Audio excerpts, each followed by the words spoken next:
28 or 30% of New York small businesses are shut down now. They're not opening their doors again, guys. You get that, right? You see the difference in the blue states versus the red states, the leftist policies? You notice how those leftist governors, man, they love taking your freedoms.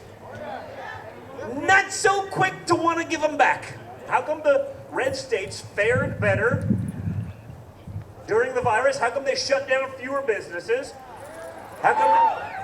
How is that possible? Common sense. Another trend in politics. The Chinese seem to love the Democrats. Have you ever noticed, like, it's always the Chinese spies that are befriending Democrats? You ever notice that it's also the Chinese propaganda that's always attacking?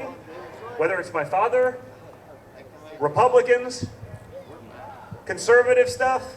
Have you ever noticed that they're always spending their propaganda dollars, which are significant, attacking conservative values, while simultaneously befriending and boosting Democrats?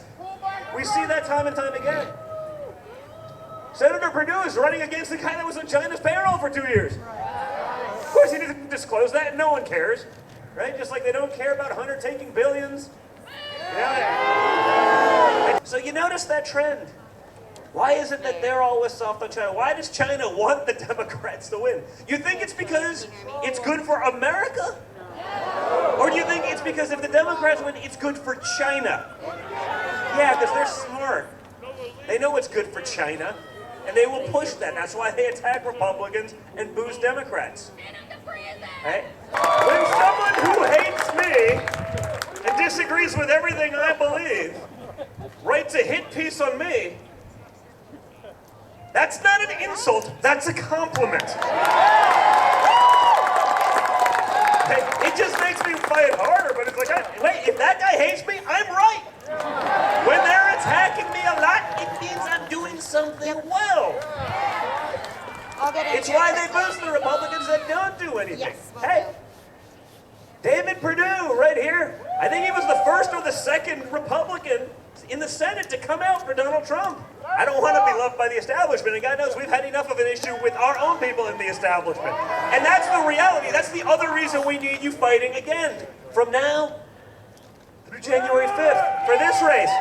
Because Donald Trump has made a mark on conservatism. It's no longer the old Republican Party. Those guys are dinosaurs. Those guys will be out in the future, and it'll be replaced by people who will do more than just talk. We get plenty of talk from conservatives. What I'd like is some action. We're used to all talk, no action. I'd like all action, no talk. All right? So you got to wake up. You got to stay in this fight. You can't sit it out. You don't have to roll over and die because they'd like you to. And the U.S. Senate, that's where it all, it's the line. That's where we can hold all of those things. That's where we can keep a radical agenda in check. Do not squander that. There's way too much at stake, guys.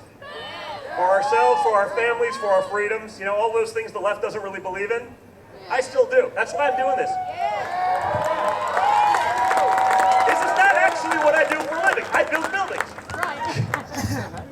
But I got involved in this because it's that important. Make sure they understand that they got to fight. They got to fight for my father. But more importantly, you got to fight for yourself, for what you believe in, for your rights, your freedoms, and everything.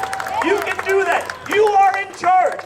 You are that last line of defense. The last line of defense in the U.S. government with the U.S. Senate. So get out there between now and January 5th. Just like my father didn't need this job, and I don't need this job, and you don't need to be here. We know there's a bigger picture. We know there's more at stake. But we need you to be a part of that fight. So get out there, get everyone doing the same, make sure it happens. And when we win,